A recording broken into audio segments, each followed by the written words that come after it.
Ito ang gusto ko sa naka-solar setup kasi nga yung simpleng pagluluto ng itlog. Kahit paano nakalibre ka na sa kuryente. Kung sakaling gagamitin mo iGrid, di siya pa nababayaran mo na naman sa napakamahal na kuryente. Pero kapag naka-solar ka, sagot na niya yung mga bagay na yan. Diba? Yun o. E di nakaluto na naman tayo ng itlog.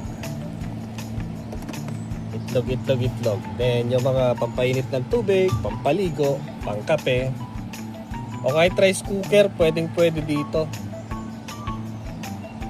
Sagot na lang solar. Hindi, yan po ay ginagamit ko sa hybrid. Then dito naman ay isang 200 watts na solar panel.